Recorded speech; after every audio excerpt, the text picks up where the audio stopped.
पिता पुत्र पवित्र आत्मा के नाम पे आमीन। हे खुदा परमेश्वर, हम आपको धन्यवाद देते हैं प्रभु, हम आपकी स्तुति करते हैं प्रभु इस सुंदर दिन के लिए। प्रभु आज जो भी आज आप हमें सिखाने वाले हो प्रभु, हम विश्वास करते हैं प्रभु, क्योंकि हमें नहीं पता कि हमें किस ज्ञान की किस बातों की जरूरत है प्रभु, लेकिन आपको पता है प्रभु हमें किस चीजों की जरूरत है। और हम विश्वास करते हैं पवित्र आत्मा, यहाँ पर बोलने वाला मैं नहीं बल्कि आप हो, और हर एक वचन जो आप हमें सिखाने वाले हो, हर एक वचन जो आप हमारी अच्छी भूमि में बोलने वाले हो पिता, हम विश्वास करते हैं कि वो हर एक वचन अच्छी भूमि में बोया गया है, उससे 100 गुना फसल आ चुकी है प्रभु। प्रभु हम धन्यवाद देते हैं आपके इस महान प्रेम के लिए कि आपने हमसे इतना प्रेम किया कि आपने अपना इकलौता पुत्र भी आपके लिए नहीं रखा बल्कि हमारे लिए दे दिया प्रभु। और उसी के साथ प्रभु आपने हमें अनंत जीवन भी दिया है, हमें धार्मिक ठहराया है प्रभु, और हमारे सभी अपराधों को आपने क्षमा कर दिया है।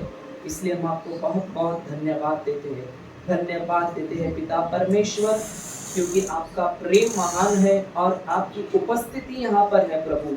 और पवित्र आत्मा, आप हमारे उत्तम शिक्षक हो, गुरुजी हो, इसलिए हम आपको धन्यवाद देते हैं, क्योंकि आप ही हमें प्रभु के चरणों में ले जाते हो, इसलिए हम आपको धन्यवाद देते हैं। ये पिता परमेश्वर, हम विश्वास करते हैं कि आपने हमारी समझ को खोल दिया है, इसलिए हम आपको धन्यवाद देते हैं।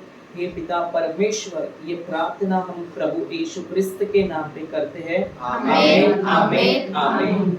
सभी को जय यीशु, गुड मॉर्निंग, जय यीशु। कैसे हैं सभी लोग? आशीर्वादित है पक्का? हालेलुया। तो हम एक वचन में जाएंगे, हम जाएंगे मरकुस की किताब सुसमाचार अध्याय 11 का 25 में जाएंगे।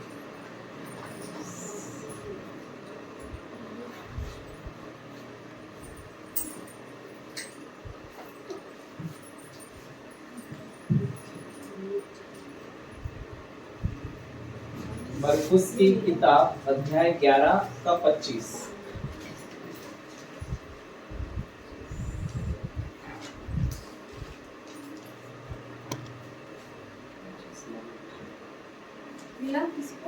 मिला? हमने सीखा था उस दिन, फिर पढ़ेंगे हम। पढ़िए, कौन पढ़ रहा है? पढ़िए दीदी, पढ़िए। जब तुम प्रार्थना के लिए खड़े हो कब जब तुम कौन, मतलब मैं, ये हम सब। जब तुम प्रार्थना के लिए खड़े हो और तुम्हें किसी से कोई शिकायत हो तो क्षमा कर दो, जिससे तुम्हारे स्वर्गीय पिता भी तुम्हारे अपराध क्षमा कर दे। अच्छा, जब तुम किसके लिए खड़े हो? प्रार्थना के लिए। तो प्रार्थना का मतलब क्या है? क्यों खड़े होना है? प्रार्थना के लिए खड़ा होना मतलब क्या होता है? प्रार्थना के लिए कभी आप खड़े हुए हैं? प्रार्थना के लिए कभी प्रार्थना करने गए हैं? तो प्रार्थना का मतलब क्या होता है? अपना निवेदन प्रभु को देना, क्योंकि हमको बचपन से सिखाया गया है प्रार्थना का मतलब है मांगो। सही है कि नहीं? हमारे दिमाग में क्या है? प्रार्थना मतलब मांगो। मतलब एक कागज पे लिखो जो जो चाहिए, दाल चाहिए, चावल चाहिए, तेल चाहिए, राई चाहिए, हल्दी चाहिए, चाय पाउडर चाहिए, सब कुछ दिन भर याद रखो और एक पन्ने पर लिखो और प्रभु को दे दो, ये हमको चाहिए, उसे कहते हैं प्रार्थना। बराबर है? हाँ बोल रहे हैं? नहीं। अब एक सवाल पूछता हूँ, आपने कभी बाइबल में पढ़ा है प्रभु यीशु रात को 3-3 बजे सुबह उठ के प्रार्थना करने जाते थे। सुना है कि नहीं सुना है? वो अकेले भी बहुत बार पहाड़ पे जाते थे कि नहीं जाते थे? तो प्रार्थना का मतलब अगर मांगो है, प्रार्थना का मतलब अगर मांगना है, तो वो क्या मांगने जाते थे फिर? प्रार्थना का मतलब अगर मांगना है ना, तो प्रभु यीशु भी 3-4 बार मांगने जाते थे पिता से। क्या लगता है आपको? जाते थे कि नहीं जाते थे प्रभु यीशु? जाते थे ना। तो क्यों जाते थे? प्रार्थना करने जाते थे। तो प्रार्थना का मतलब मांगना है, तो वो इसका मतलब ऐसे होता है कि वो 4 बार दिन में खाली मांगने जाते थे पिता से, दे दो करके। हाँ, तो प्रार्थना का मतलब मांगना है कि प्रार्थना का मतलब ईश्वर से बातें करना है? हाँ, ईश्वर से बातें करना। तो लिखिए, प्रार्थना का मतलब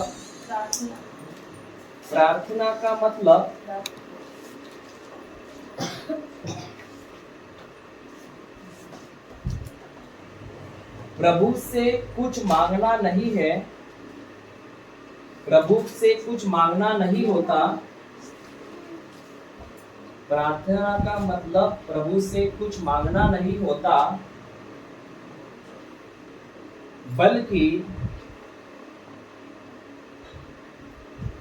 प्रभु से बातें करना होता है।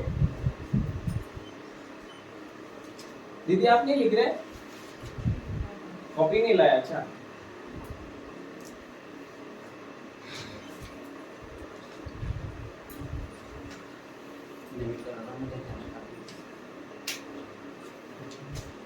प्रार्थना का मतलब पिता से क्या करना है?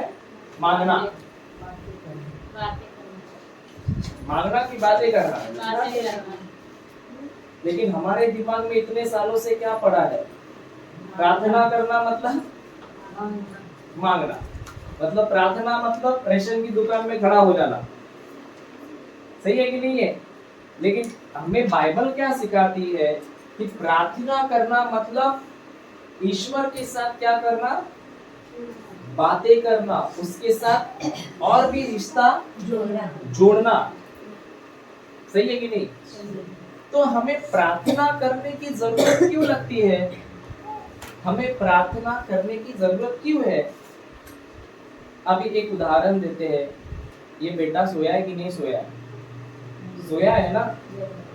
तो अगर इसको गर्म होता है और इधर पंखा चालू किए, तो उसकी माँ उठा के यहाँ पे रख देगी कि नहीं रखेगी? क्यों रखेगी? हाँ? क्योंकि वो उसे प्रेम करती है, इसलिए वो चाहती है कि वो गर्मी में ना सोए। सही है कि नहीं है? तो वो माँ क्या करेगी? उसको उठाएगी और कहाँ पे रख देगी? पंखे के नीचे, क्योंकि वो उसको प्रेम करती है। और माँ जो है वो कभी नहीं चाहेगी कि उसका बेटा तकलीफ में हो। चाहेगी क्या? थोड़ा सा उसको कुछ हो जाता है तो माँ तुरंत क्या करती है? क्या करती है? घबरा जाती नहीं, उसको बचाने के लिए जाती है कि नहीं? दौड़ के जाती है कि नहीं? तो पिता परमेश्वर जब हमारे जीवन में हम गिरते हैं तो वो उठाने आते हैं कि नहीं आते? क्या बोलते हैं? सच में तुरंत आते हैं? ये लोग आते हैं बोलते, देखो अगर आते होगे तो इधर क्यों देते तुम लोग? आते हैं कि नहीं आते? आते हैं। अच्छा, किसी बहन को अगर, अच्छा किसी का पति अगर शराब पीता है तो परमेश्वर आके उसकी शराब तुरंत छोड़ता है कि नहीं? नीचे नहीं छोड़ता है? हाँ? परमेश्वर से विनती किया जाएगा तब ना तो छुड़ेगा, इतना जल्दी नहीं छूटते हैं। तो ये माँ है, इसको बेटे को कुछ हो गया और तुरंत उसको बचाने जाती है। तो तुरंत बचा नहीं, लेकिन इलाज कराने जाएगी दवा तो जाती है कि नहीं जाती? अभी उदाहरण देते, ये छोटा बच्चा है ना, अगर ये टेबल पर बैठा है और माँ उधर काम करती है, बराबर है। और ये बच्चा उधर से टेबल से नीचे झुकने को गया है, तो माँ उधर से भाग के आएगी कि नहीं उसको पकड़ने? तुरंत आएगी कि बोलेगी पहले तू ये कर वो कर? तुरंत आएगी ना। तो परमेश्वर भी तुरंत आता है कि नहीं आता है? हाँ? किधर आता है? आता है। और जब तक नहीं आएगा, जब तक हम उसे अधिकार नहीं देते, क्योंकि हमको प्रभु ने क्या दिया हुआ है? अधिकार दिया है। और जब तक हमारे शब्दों के द्वारा, हमारी प्रार्थना के द्वारा हम उसे अधिकार नहीं देते, तब तक वो हमारे जीवन में दखल अंदाज नहीं कर सकता। समझ में आ रहा है कि नहीं आ रहा है? तो उसी तरह लिखिए, प्रार्थना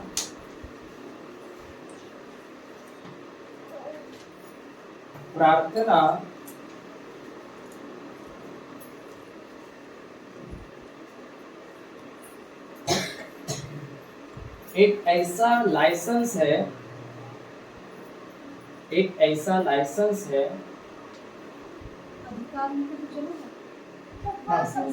अधिकार है, इंग्लिश में अधिकार नहीं है, एक ऐसा लाइसेंस है।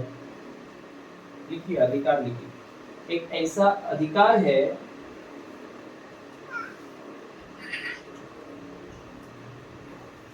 जिसे हमारे शब्दों के द्वारा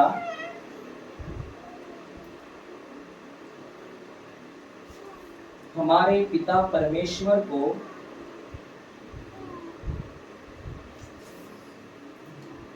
हमारे जीवन में काम करने के लिए सहमति देते हैं।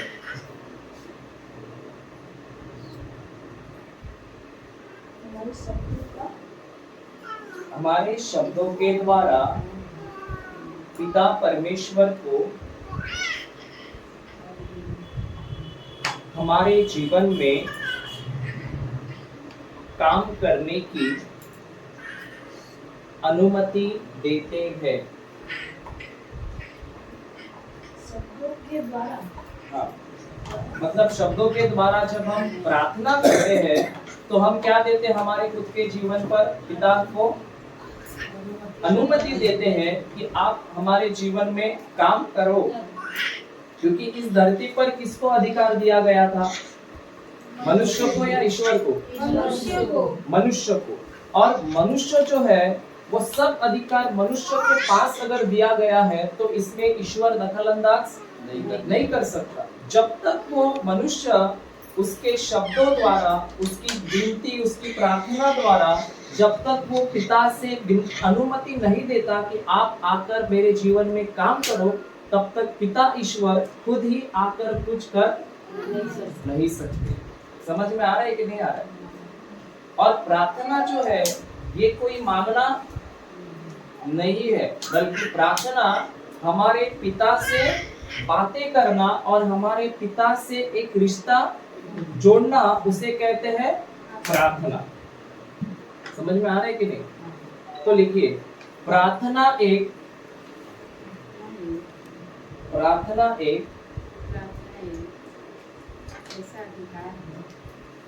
ऐसा माध्यम है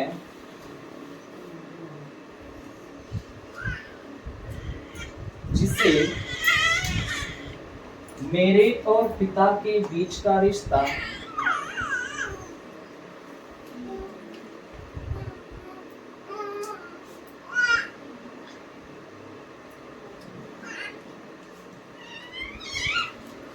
और भी गहरा बन जाता है।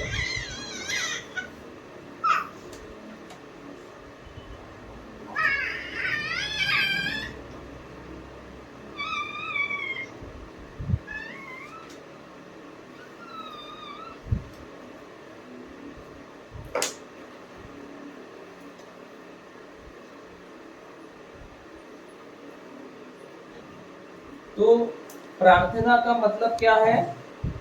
कि पिता से बातें करना कि मांगना? तो इतने सालों से हम क्या सोचते हैं, प्रार्थना मतलब मांगना। किसी को भी कहेंगे भाई थोड़ा प्रार्थना कर दो, वो तुरंत शुरू हो जाता है क्या मांगू बोलो। देखा है कभी आप गए कभी शादी में या किसी मयत में गए हैं क्या? मैं कभी जाता था तो मुझे बोलते थे प्रार्थना करो, और जब प्रार्थना करता था धन्यवाद की तो कहते थे अरे तुमने मांगा नहीं बराबर। तो आपने मांगने को थोड़ी बोला, आपने तो बोला प्रार्थना करो। तो प्रार्थना तो यही होता है कि पिता से बातें करना और उसे धन्यवाद देना हर एक बातों के लिए। सही है कि नहीं? तो वो कहते हैं कि तुमने मांगा, कि मांगा ही नहीं तुमने, प्रार्थना बराबर नहीं किया, मांगा नहीं तुमने। तो आपने मांगने बोला था कि प्रार्थना करने बोला था? हाँ, प्रार्थना करने बोला तो प्रार्थना नहीं करता है। बहुत बार ये चीज होता है, अगर आप किसी को घर बुलाते हो और अगर वो प्रार्थना में सिर्फ धन्यवाद देता है और सिर्फ पिता से बात करता है लेकिन कुछ मांगता नहीं है, तो हमको बहुत गुस्सा भी आता है कभी कभी। तुम्हारे इधर नहीं होता है क्या? अगर आपने किसी ब्रदर को, अगुआ बोलते हैं ना तुम्हारे में, अगुए को बुला लिया और उसको बोला भाई हमारे लिए प्रार्थना कर दो, और उसने प्रार्थना शुरू कर दी, और शुरू करने के बाद वो तो सिर्फ धन्यवाद देता है, बोलता है सब अच्छा है, ये है वो है, धन्यवाद दिया, कुछ मांगा नहीं, तो आप आनंदित होंगे उसकी प्रार्थना सुन के कि दुखी होंगे? क्या होता है? दुखी होते हैं, फिर दूसरी बार उसको नहीं बुलाते, दूसरा पकड़ दे, क्योंकि उसने कुछ मांगा ही नहीं। जो हमारी इच्छा मांगने की प्रार्थना में होती वो बोला ही नहीं उसने। जो हमारी इच्छा क्या होती है, ये आदमी को खड़ा किया है, फटाफट फटाफट भाई मांगो, रोटी मांगो, कपड़ा मांगो, ये मांगो, वो मांगो, सब कुछ मांगो। लेकिन प्रभु बोलता है प्रार्थना कोई मांगना नहीं है, बल्कि प्रार्थना पिता ईश्वर से बात करना है। तो वहां पे क्या लिखा है, जब तुम प्रार्थना के लिए खड़े हो और तुम्हें किसी से कोई शिकायत, हाँ, जब भी तुम प्रार्थना के लिए खड़े हो। अब प्रार्थना का मतलब क्या पढ़ा हमने? पिता से बातें करना। अब जहाँ पे उस वचन में प्रार्थना लिखा है ना, हम उसका मतलब लगा के पढ़ेंगे। पढ़िए। जब तुम पिता से बातें करने के लिए खड़े हो। कब? पिता से बातें करने। जब भी तुम सुबह हो, शाम हो, दोपहर हो या रात हो, जब भी तुम पिता परमेश्वर से बात करने के लिए चाहो या खड़े हो, तब क्या करो? पहले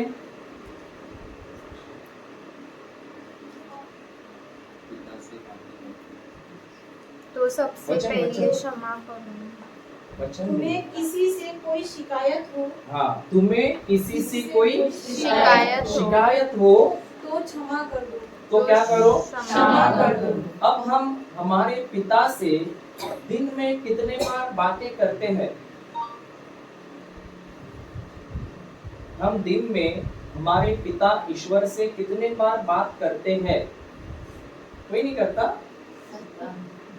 करता है कि नहीं करता है? करते हैं ना।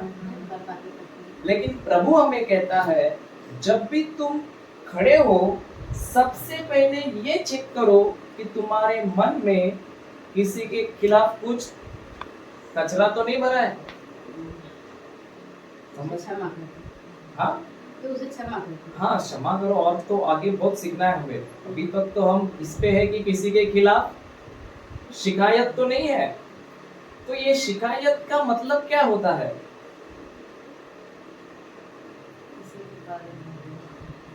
किसी के बारे में गुस्सा हो या क्रोध हो या जलन किसी हो। के बारे में छोटा सा भी चिंगारी है या किसी के खिलाफ छोटा सा भी एक गलत शब्द है, तो सबसे पहले उसको तुमको तुम्हारे हृदय से निकालना होगा। तभी ही तुम पिता से क्या कर सकते हो? बातें कर सकते हो। लेकिन अगर फिर भी वो हमारे अंदर नफरत भरी है, कड़वाहट भरी है, गुस्सा भरा है, तो हम कभी भी हमारे ईश्वर से कितना भी बात करेंगे उसका कोई मायना नहीं रहेगा। समझ में आ रहा है कि नहीं आ रहा है? तो हमारे जीवन में भी हमारा पिता तो हमसे चाहता है कि बातें करे, और हम भी चाहते हैं कि उससे क्या करें, बातें करें, क्योंकि हमारे पिता के बिना, ईश्वर के बिना जीवन तो अधूरा ही है, वो जीवन ही नहीं है। सही है कि नहीं? इसका मतलब हमारे जीवन में अगर प्रभु यीशु ने हमारे लिए उस क्रूस पर बहुत कुछ किया है या नहीं किया है, आशीष देने वाला है या नहीं देने वाला है, दे दिया है कि देने वाला है, दे दिया है। तो अगर दे दिया है तो ऐसे भी हो सकता है कि हम उस आशीष को ग्रहण करने के लिए हमें एक रुकावट आ रही है, जो है कि हमारे हृदय में हमने अभी तक किसी को क्षमा नहीं किया है, बल्कि उसकी शिकायत जो है अभी तक वैसे ही जमा करके रख दिया है। समझ में आ रहा है कि नहीं आ रहा है? और यही शिकायत है, यही उस व्यक्ति के खिलाफ जो गुस्सा है, यही है जो तुम्हें परमेश्वर ने जो आशीष दी है उस चीज का अनुभव करने के लिए वो क्या दे रहा है, रुकावट ला रहा है। समझ में आ रहा है कि नहीं आ रहा है? हम जब रांची जा रहे थे ना, तो हमने ट्रेन तो पकड़ ली थी। 10 बजे मैं सो गया, ये जागे थे, और 10 बजे प्लेटफॉर्म पर एक ट्रेन रुक गई, और जो ट्रेन सुबह 4 बजे रांची पहुंचने वाली थी, वही ट्रेन शाम को 4 बजे पहुंच गई। ऐसे क्यों हुआ? क्यों हुआ? पटरी तो थी कि नहीं कि हम गए थे तो पटरी निकाल दी थी? नहीं ना, पटरी तो थी। इंजन ट्रेन का था कि नहीं था? था। लाइट थी कि नहीं थी? लाइट भी थी। ट्रेन का जो चलाने वाला है लोको पायलट, वो था कि नहीं था? वो भी था। पैसेंजर भी थे, डिब्बे भी थे। तो ऐसा क्या हुआ कि वो पटरी भी रांची तक पूरी की पूरी थी, लेकिन वहां तक हम पहुंच ही नहीं पाए। 9 घंटा लेट हो गए। उसका कारण क्या रहेगा? रास्ता क्लियर नहीं था। रास्ता क्लियर नहीं था। कम से कम 150 हाथी आ गए थे। कितने? 150 हाथी आकर उस रास्ते में बैठ गए थे, और वहां से ट्रेन पास ही नहीं हो पा रही। इसीलिए वही ट्रेन सुबह 6 बजे तक एक ही स्टेशन पे क्या कर दिए थे, रुकाए गए थे। अभी बताओ, हमने टिकट निकाला था कि नहीं निकाला था? ट्रेन भी थी या नहीं थी? पटरी भी थी या नहीं थी? रास्ता जाने का लिए था या नहीं था? था। लाइट भी थी या नहीं थी? ड्राइवर भी था या नहीं था? था। फिर भी एक छोटा सा कारण होने के कारण वही ट्रेन रांची के लिए कितना लेट पहुंच जाती है? शाम को 4 बजे, मतलब 9 घंटा लेट हुई थी ट्रेन। तो ये क्यों ऐसे हुआ?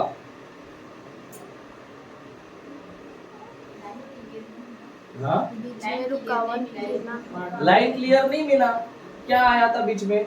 हाथी। और ये हाथी जो थी, ये एक रुकावट थी कि हमें जाने के लिए, क्योंकि रांची स्टेशन तो सामने ही है, लेकिन हम जा नहीं पा रहे, तो रुकावट हो गई ना।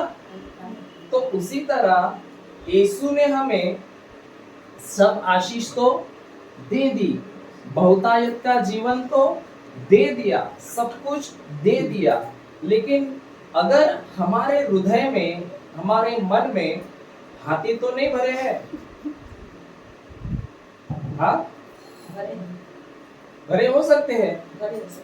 सही है कि नहीं? और वही हाथी हमको उधर तक पहुंचने के लिए जो आज हमें प्रभु ने दिया है, वो आज हम पहुंचने वाले नहीं है, बल्कि पता चलता है 20 साल हो गए फिर भी उधर ही है, वही हाथी को लेके बैठे हैं, लेकिन रास्ता क्लियर नहीं हो रहा है। समझ में आ रहा है कि नहीं आ रहा है? तो कारण क्या है, हम उस तक पहुंच नहीं पा रहे हैं? इसका रुकावट किसने पैदा करके रख दी है? हमने ही उसको रखा है, हाथी को पाल के। और वो हाथी क्या है? एक दूसरे के खिलाफ हमने क्या करा है? नफरत जमा करके रखी है। बहुत बहुत दिनों के पहले का जो नफरत है, किसी ने कुछ किया होगा, वो अभी भी वैसे का वैसे रखा है। और प्रभु कहता है तुम भले मेरे सामने मुझे बात करने के लिए आ रहे हो, लेकिन मैं नहीं कर पा रहा हूं क्योंकि तुमने खुद वो रुकावट बना के रख दी है। और यही रुकावट के कारण आज जो मैं तेरे जीवन में कर दिया हूं उसको तू ग्रहण नहीं कर पा रहा है। समझ में आ रहा है कि नहीं आ रहा है? हमें अपराधों की क्षमा मिलने वाली है कि नहीं मिलने वाली है दादी? अगर हम दूसरों को क्षमा करते तो हमें क्षमा मिलेगी या नहीं मिलेगी? हमें क्षमा करने पर क्षमा नहीं मिलेगी, क्षमा मिल गई। हमें क्षमा मिली है इसलिए अब हमको क्षमा करना है। दोनों में बहुत फर्क है ना? हाँ, तो ये हमें समझना है कि वो रुकावट, हमें तो क्षमा मिली, सब कुछ मिला है, लेकिन हम खुद है जो छोटी छोटी बातों को लेकर हमने खुद के रास्ते में हाथी रख दिया है। और अगर हम चेक करेंगे ना, खुद की जांच करेंगे, तो हमको पता चलेगा कि हमको इसकी जरूरत ही नहीं थी रखने की, लेकिन उस शैतान ने आके हमको जमा करके रख दिया है और उसी को हम पकड़ के रखे हैं इतने सालों से। समझ में आ रहा है? और वही कारण है कि जब भी हम पिता से बात करने जाते हैं तो अब हम पिता से बात तो करते हैं, सामने तो बैठते हैं, लेकिन फिर भी हमें सही नहीं लगता क्योंकि हर वक्त जिसके बारे में गुस्सा है वही आपको याद आते रहता है। जब घर जाते हैं वही याद आता है कि इसने ऐसा किया है, उसने वैसा किया है, वो मुझे ये बोली थी, भले उसने 10 साल पहले बोला होगा, 5 साल पहले बोला होगा या 20 साल पहले बोला होगा, लेकिन अभी भी वो क्या किया है? जमा करके रखा है। समझ में आ रहा है कि नहीं आ रहा है? स्टैम्प मारते हैं ना, स्टैम्प क्यों मारते हैं? अच्छा, लिखना और वो ये करते हैं, वो क्या बोलते हैं, जैसा मोहर नहीं, वो पत्थर को करते हैं ना, जो निकलता ही नहीं कभी, कोरते हैं। हाँ, कोरा जाता है ना, कोरते हैं ना, वो ऐसे चीनी से नाम लिखते हैं तो कभी नहीं निकलता, खुदरा कुछ जाता है ना। तो हमने भी ऐसी अलग अलग बातों को ये तो नहीं किया चीनी से ठोक के रखा है कि इसने मेरे को ये बोला था, रुक, लगा के रख देती हूँ। जैसे बर्तन के ऊपर खुदर के नाम लिखते हैं ना, वो खुदर के लिखते हैं ना, तो मिटता नहीं। वैसे तुमने नहीं लिख के रखा है ना कि उसने मेरे को ऐसा बोले था, मरूंगी लेकिन क्षमा नहीं करूंगी। लिखा है। हाँ, होता है। पहले उसको आने दो, मेरा पैर पकड़ के नाक रगड़ने दो, फिर मैं देखूंगी, क्षमा करूंगी। सही है कि नहीं? और आपको पता है, हम भले ही रोज सुबह सुबह उठ के चर्च जाते होंगे, पहले बेंच पे बैठते होंगे, सही है कि नहीं? और उधर जाके क्या बोलते हैं? जय यीशु बोलते हैं कि नहीं बोलते? लेकिन अंदर हाथी होता है कि नहीं होता है? हाँ? वो हाथी कब चिल्लाता है? उधर चिल्लाता है या घर आके हो जाता है चिल्लाने चालू? घर आके होता है ना। तो आप खुद सोचिए, भले हम इतने दिनों से प्रभु में हैं, लेकिन ऐसा क्या हुआ है कि मेरे को अभी तक मुझे वो चीज ने पकड़ के रखा है, मुझे आगे ही नहीं बढ़ने दे रहा है। वो एक ही चीज है कि आपने किसी को अभी तक क्षमा नहीं किया। और क्षमा नहीं किया इसका मतलब क्या है? बिना मतलब के आपने किसी के विरुद्ध में गुस्सा आपके अंदर जमा करके रखा है, मतलब किसी की बुराई को आपने आपके हृदय में इतने सालों से जमा कर दिया है। मतलब भले हम प्रभु में है, लेकिन जब वो व्यक्ति सामने आता है तुरंत आपका अंदर शॉर्ट सर्किट हो जाता है। नहीं होता है? इधर के लोग अच्छे होता है कि नहीं होता है? तो क्यों होता है? वही शॉर्ट सर्किट है, वो तुम्हारे पूरे जीवन को बर्बाद कर रहा है इतने सालों से, लेकिन अभी भी छोड़ने के लिए तैयार नहीं है। समझ में आ रहा है कि नहीं आ रहा है? और पिता तो कहता है कि तुम तो मेरे पुत्र हो, तुम तो मेरी पुत्रियां हो, और मैंने तुम्हें बहुतायत का जीवन भी दे दिया है, लेकिन वो जीवन तुम्हारे सामने है, लेकिन तुम तुम्हारे हाथों में क्या पकड़ के खड़े हो? दूसरे की बुराई। और जब तक ये दूसरे की बुराई को तुम छोड़ते नहीं है, कैसे तुम पिता की ओर हाथ बढ़ा सकते हो? बढ़ा सकते हो क्या? उसने तो दिया है ना हमें, उसने तो सब कुछ बना के रखा है, लेकिन उसको स्वीकारने के लिए जब तक हम उस बुराई को जो पकड़ के रखे हैं, हाथी को, उसको नहीं छोड़ेंगे तो हाथ उधर तक लेके कैसे जाएंगे? नहीं जा सकते ना। और कभी भी देखिए, हम एक बार रांची गए थे ना, तो एक व्यक्ति था, तो उसने मुझसे कुछ बोला था, तो हम रांची जाने के बाद प्रवचन करने शुरू करने के बाद भी जब भी मैं सुबह प्रार्थना में बैठा था ना, तो वही व्यक्ति का ख्याल आता था और दिन रात सिर्फ वही व्यक्ति के बारे में मैं सोचता था।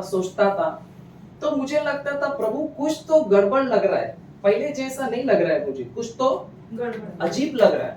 वो हमें महसूस होता है जब हम प्रभु में चलते हैं, तो हमें महसूस होता है कि आज कुछ तो अलग लग रहा है, मतलब ऐसे लग रहा है कि कुछ तो अंदर गड़बड़ हो रहा है, शॉर्ट सर्किट जल रहा है वायर, बराबर है कि नहीं? या कुछ तो कचरा रखा है अंदर, इसलिए बास आ रहा है बाहर। समझ में आ रहा है कि नहीं? तो हम ऐसे ही बैठे थे, प्रार्थना कर रहे थे। तो प्रभु ने हमको बोला कि तेरे हृदय में तो एक ही सिंहासन है। क्या है? एक ही सिंहासन है। तो तू क्या कर रहा है? तू जिस व्यक्ति के बारे में इतने दिनों से सोच रहा है, अब तूने मुझे नहीं वहां पे बिठाया है, बल्कि तू मुझे हटाना चाहता है और उसी व्यक्ति को तू क्या बनाना चाहता है? तेरे जीवन का ईश्वर बनाना चाहता है। सही है कि नहीं? तो क्यों तू ऐसे चाहता है कि मैं जाऊं और वो बैठे? क्योंकि अगर मैं उसके बारे में दिन रात सोच रहा हूं, तो अब किसको मैंने ईश्वर बना दिया? उसी को। बैठाया किसको अंदर? उसी को बैठाया ना। तब से मैंने बोला प्रभु मेरे को अभी किससे कुछ लेना देना नहीं है, और उसी वक्त से उस आदमी के बारे में सोचना मैंने बंद कर दिया। और जैसे बंद किया ना, सच बोलता हूं, अच्छे से सो गया, अच्छे से नींद में। और बहुत से लोग बोलते हैं ना हमको रात को नींद नहीं आता है, बोलते हैं कि नहीं? तुम्हारे इधर ऐसा नहीं होता है? होता है। क्यों नहीं आता है नींद? बहुत सी बातें हैं कि याद आने लगता है। हाँ? बहुत सी बातें ऐसा होता है कि कड़वा बात याद आने लगता है। इसने वैसा किया था, इसने ये बोली थी, इसने तो मेरे को उस टाइम पे ना मसाला नहीं दी थी, और ये अभी मेरे पास मसाला मांगने आ रही है। बराबर है कि नहीं? इसने मेरे को पानी भरने के लिए पाइप नहीं दिया था, अब आने दो इसको, मैं भी पाइप नहीं देने वाली। तो वो क्यों याद है कि तुमको उसने पाइप नहीं दिया था? क्योंकि तुमने वो लिखे रखा है अंदर। लिखे मतलब क्या बोलते हो? नाम लिख कर रखा है। गिर के क्या बोला था? हृदय में खुरद के रखा है। और जब भी वो औरत आती है या व्यक्ति आता है, वही याद आता है कि इसने मेरे को ये बोला था, क्योंकि अंदर खुरद के रखा है। प्रभु का वचन याद नहीं आता है, लेकिन औरत ने क्या बोला था 10 साल पहले, अभी भी याद है। समझ में आ रहा है कि नहीं? कभी कभी तो ऐसे भी होता था कि हम जाते थे, तभी मिस्सा में जाते हैं कि नहीं? आप लोग जाते हैं ना? तो हम मिस्सा जाते थे, सुबह जाके क्या लेते हम लोग? हाँ, पहले बेंच पे बैठ के क्या लेते हैं? परम प्रसाद लेते हैं कि नहीं लेते? लेते हैं ना। और वही परम प्रसाद को जब लेते हैं, तो चर्च से जब बाहर निकलते हैं और हम चल रहे बोल रहे धन्यवाद प्रभु, मैंने आपका शरीर खाया है, धन्यवाद यीशु आप मुझ में रहते हो। बराबर है कि नहीं? और जैसे ही आप ऐसे जा रहे हैं और आपका पड़ोसी जिसने आपको 5 साल पहले पानी देने के लिए ना बोला था, वही सामने से आ रहा है, अब जाके आप तुरंत उसको गले लग जाओगे कि नहीं? हाँ? हाँ? अरे तुरंत अभी तो आपने यीशु को लिया कि नहीं शरीर में? तो जैसे आप जा रहे हैं घर पे प्रभु के साथ बात करके और वो सामने से निकल के आ रहा है जिसने 5 साल पहले कुछ बोला था, 5 साल पहले तो अभी आप उसको गले लग जाओगे कि नहीं? आपके अंदर तो यीशु है ना। उसको देखकर गुस्सा आएगा, क्या लाएगा? गुस्सा आएगा कि रास्ता बदल जाएगा, पटरी बदल जाएगी, बदल जाएगा, दूसरे पटरी से रांची ट्रेन पहुंचाना पड़ेगा। आगे आगे यही कुल मेला से नहीं आगा जी वही ना बात आगे मेला से नहीं आगा जी इनको आगे भेजो। बच्चे जी सब ना कहां जी परियम मेला मेला साथी आपकी समझ में आ रहा है कि नहीं आ रहा है? ऐसे तो आपके इधर नहीं होता है शायद। क्या होता है? चर्च में जाके हम बैठते हैं, सभी को गले भी मिलते हैं, लेकिन पड़ोसी आया तो ऐसे चलते चलते सामने से आ रहा है तो इधर से जाके फिर ऐसा घुस के जाते। बराबर है ना? क्योंकि कितने साल पहले बोला उसने? 5 साल पहले। और प्रभु ने मेरे को कितने अपराधों की क्षमा की है? जो मैंने 30 साल किया है। उसने कितना गलती किया हमारे खिलाफ? 1 किया है। हमने प्रभु यीशु के खिलाफ कितना किया था? बहुत किया था। और प्रभु यीशु ने उसको याद रखा है क्या? तो हम क्यों याद रखे? क्योंकि हमको किताब अच्छी लगती है क्या पुरानी? समझ में आ रहा है कि नहीं आ रहा है? और वही कारण होता है कि हमारे घर में दुख, चिंता, परेशानी वही सब बढ़ते जाता है, क्योंकि हमको नहीं रखना है किसी का गुस्सा। समझ में आ रहा है कि नहीं आ रहा है? क्योंकि प्रभु ने तो हमें क्षमा की है कि नहीं की है, तो हमें क्यों रखना है किसी के खिलाफ नफरत? और प्रभु तो कहता है जब भी तुम खड़े होते हो, जब भी तुम्हें पिता से बात करनी है, सबसे पहले जो जो अंदर भर के रखा है सब बाजू में निकाल दो, नहीं तो आप पिता से बात ही नहीं कर पाओगे। भले आप बात करोगे लेकिन आप उससे जुड़ नहीं सकते। क्यों नहीं जुड़ सकते? क्योंकि आपकी सोच आपको किधर लेके जाएगी कि मेरे को उसने ऐसा बोला है, पुराने ख्यालों, उसने मेरे साथ वैसा किया है। और प्रभु तो कहता है जब भी तुम खड़े हो, सबसे पहले कुछ भी हो, बड़ा हो या छोटा हो, सबसे पहले क्या हो? बड़ा छोटा हो, अंदर क्या सोच हो? छोटी सोच, छोटी नफरत या बड़ी नफरत, किसको निकालना है? दोनों को ना। क्योंकि कीचड़ अगर एक बूंद भी रहेगा तो भी वो कीचड़ ही है, और एक भंडा भर के रहेगा तो भी वो कीचड़ ही है। तो कितने लोग कीचड़ का डब्बा बन के घूमते हैं, दिन रात घूमते हैं ना? तो अभी भी बनना है कि छोड़ देना है? छोड़ देना। और जो बनते हैं वो खुद क्या करते हैं?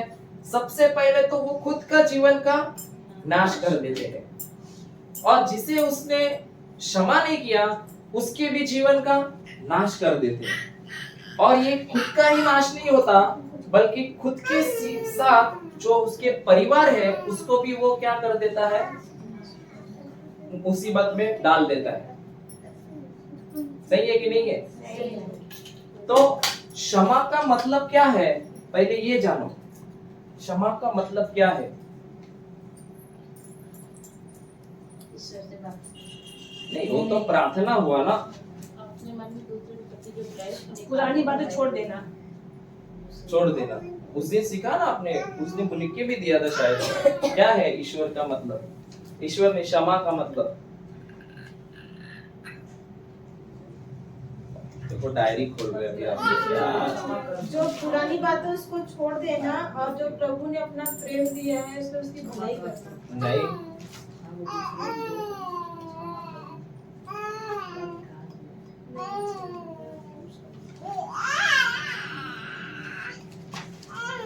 क्षमा का मतलब बताता हूं, ठीक है?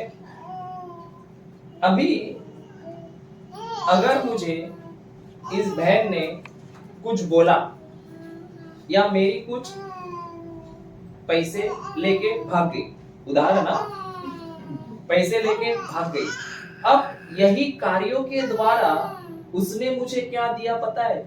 अधिकार दिया कि अब मैं उसे जेल में डाल सकता हूँ। अब ये मेरे हाथ में है कि नहीं?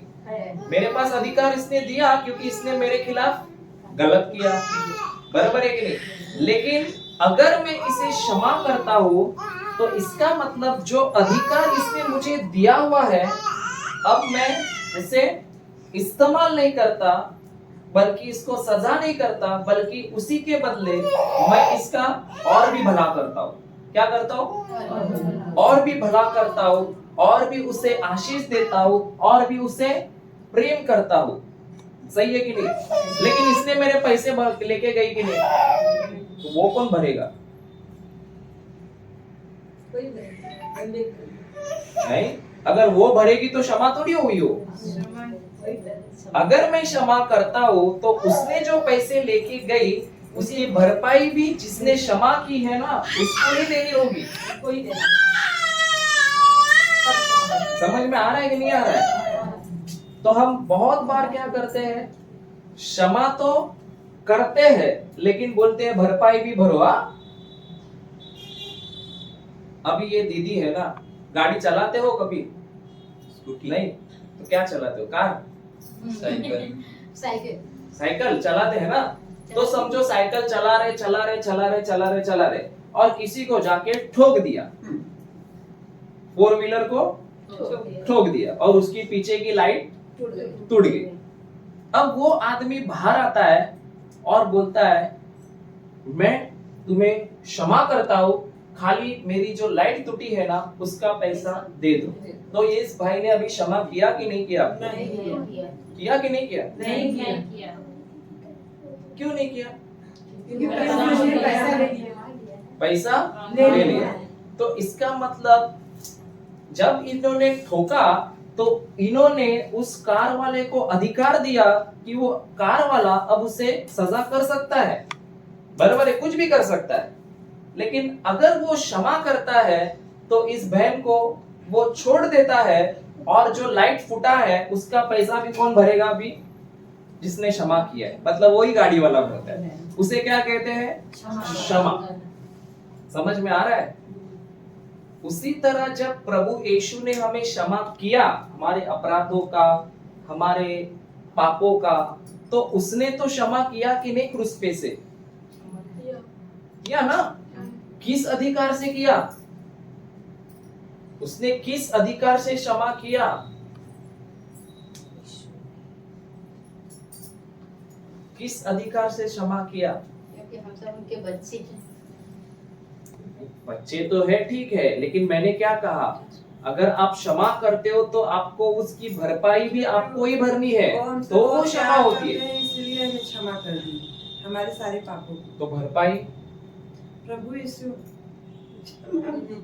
तो भरपाई किसने भरी हमारी?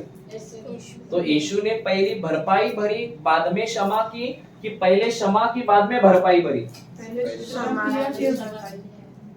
पहले भरपाई भरी। लास्ट में उसने बोला ना कि इनको क्षमा करो।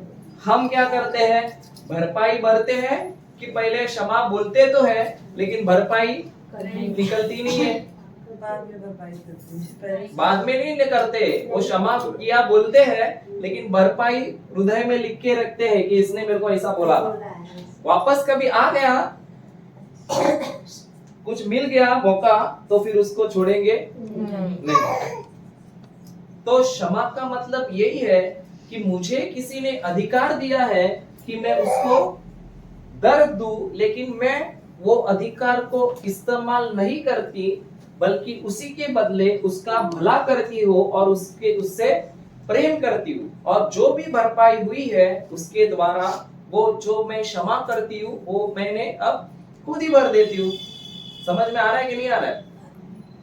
तो अगर हमको किसी ने तकलीफ दिया है तो आप अगर उसको क्षमा करेंगे तो उसका भरपाई आपको ही समझ के लेना पड़ेगा कि नहीं? हाँ, आपका नुकसान हुआ है उसके द्वारा, लेकिन उससे अगर आप क्षमा करते हो तो आपको नुकसान खुद को सह लेना पड़ेगा कि नहीं? खुद के ऊपर लेना पड़ेगा कि नहीं? तभी तो क्षमा होगी ना। नहीं तो सिर्फ बोलेंगे मैं क्षमा करता हूँ और बोलता हूँ भाई मेरा खर्चा दे दे, पहले मैंने तेरे को क्षमा तो किया है लेकिन मुझे जो भी है वो पहले दे दे, तो क्षमा है क्या? नहीं है।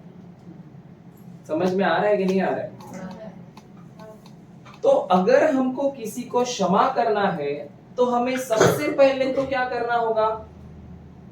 क्षमा करना, नहीं, उसका भरपाई हमको छोड़ देना होगा। हमको किसी के खिलाफ गुस्सा क्यों आता है? हमको किसी के खिलाफ गुस्सा क्यों आता है? उसने हमें चोट पहुंचाई। नहीं, क्यों आता है? अच्छा, यीशु थे ना, तो यीशु तो क्रूस पर उनको इतना मारा था, ये किया था, तो उनको गुस्सा क्यों नहीं आया? इतना आसानी से कैसे क्षमा कर दिया उन्होंने? क्या लगता है?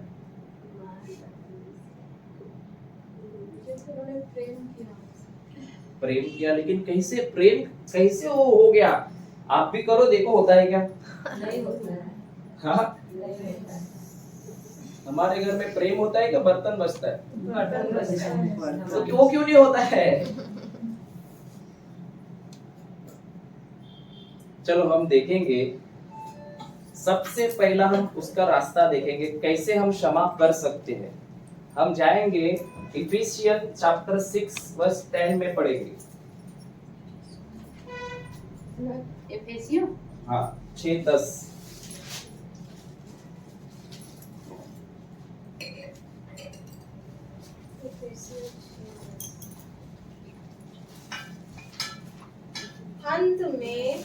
अंत में यह आप लोग प्रभु से और उनके अपार सामर्थ्य से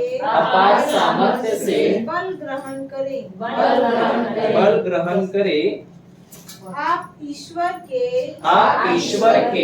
अस्त्र शस्त्र धारण करें, जिससे आप शैतान की धूर्तता का सामना करने में समर्थ हो। आगे, क्योंकि अभी ध्यान देके सुनिए, क्योंकि हमें नीरे मनुष्यों से नहीं बल्कि अंधकार में संसार के अधिपतियों अधिकारियों तथा शासकों और आकाश के दुष्ट आत्माओं से संघर्ष करना पड़ता है। दूसरा वर्जन है क्या? दूसरा वर्जन में पढ़िए। दूसरे बाइबल वही है, उनका वही है क्या? पढ़ो। क्या अलग है?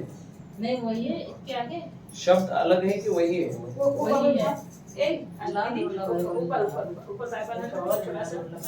अभी वो पढ़ा वही है, यहाँ पे अलग है। ये मिल गया। 6:11 पढ़िए उसमें। इफिसियों 6:11। परमेश्वर के सारे हथियार बांध लो कि तुम शैतान की युक्तियों के सामने खड़े रह सको।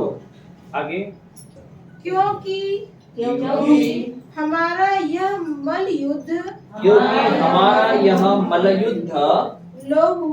लहू और मांस से नहीं, किससे नहीं है? लहू और मांस तो लहू और मांस का मतलब क्या है? मनुष्य से। लहू और मांस का मतलब क्या है? मनुष्य ना। तो प्रभु तो ये कहता है कि हमारा जो युद्ध है वो लहू और मांस से नहीं है, मतलब कोई मनुष्यों से नहीं है। तो युद्ध है, इसका मतलब हमको ये जानना है कि हम दिन रात और 24 घंटा भले हम नींद में सोते हैं, खाते हैं, पीते हैं, लेकिन हर एक व्यक्ति जो है वो क्या है? युद्ध में है। क्या है? युद्ध में है। तो हम कौन से वाले सैनिक है? अगर हम युद्ध में हुए तो हम तो सैनिक हुए कि नहीं? हुए कि नहीं? तो सैनिक हम युद्ध में है 24 घंटा, तो हम सोने वाले हैं कि जागने वाले सैनिक हैं? जागने वाले। सोने वाले हैं कि जागने वाले? क्यों? हमें पता है कि हम युद्ध में हैं, ये समझकर हम 24 घंटा जीते हैं, या फिर ऐसा समझ के जीते हैं कि कुछ नहीं यार चलता है, ये तो ऐसा ही हो रहा है? क्या लगता है? सैनिक जो होता है ना, सैनिक पता है ना वो कैसे जीता है? जब वो बॉर्डर पे काम करते रहता है तो वो कैसे मस्त खा पी के सो जाता है कि नहीं? तो 24 घंटा तैयार है। 24 घंटा तैयार रहता है और सतर्क रहता है। तो हम जो सैनिक हैं वो हम सतर्क वाले सैनिक हैं कि सोने वाले सैनिक हैं? सो गए हैं। और जो सैनिक होता है उसका जो विरोधी होता है वो सामने से आके उसको मारता है या कोई तो चाल चल के उसको फंसाने को देखता है? हाँ, कोई तो चाल चल के उसका ध्यान भटकाने या तो उसे फंसाने वो देखता है। सही है कि नहीं? क्योंकि जब तक उसका ध्यान भटकाया नहीं जाएगा तब तक उसको फंसाया नहीं जाता, और जब तक फंसाया नहीं जाता तब तक उसको मार सकते हैं क्या? नहीं मार सकते। तो हमें सबसे पहले ये जानना है कि हम क्या है? सैनिक है प्रभु के, और हम 24 घंटा युद्ध में है। 24 घंटा युद्ध में है। समझ में आ रहा है कि नहीं? कभी कभी क्या होता है पता है? अभी बताओ क्या होता है? ये हमारे इधर होता था कि बहुत से लोग, हमें पता होता है कि हम सैनिक हैं, लेकिन जब घर में पड़ोसी में कुछ झगड़ा हो जाता है तो हम खुद भूल जाते हैं कि हम सैनिक हैं। मतलब भूल जाते हैं कि हम सैनिक हैं। ऐसे लगता है हम वड़ा पाव वाले। चिंता करते बैठते कि क्या करना है, समझ में नहीं आ रहा है, कैसे होगा प्रभु? समझ में आ रहा है कि नहीं आ रहा है? हम भूल जाते हैं। और बहुत बार तो हम सीखते भी है, फिर भी हम भूल जाते हैं कि क्या होने वाला है, हमें क्या करना है समझ में नहीं आता है।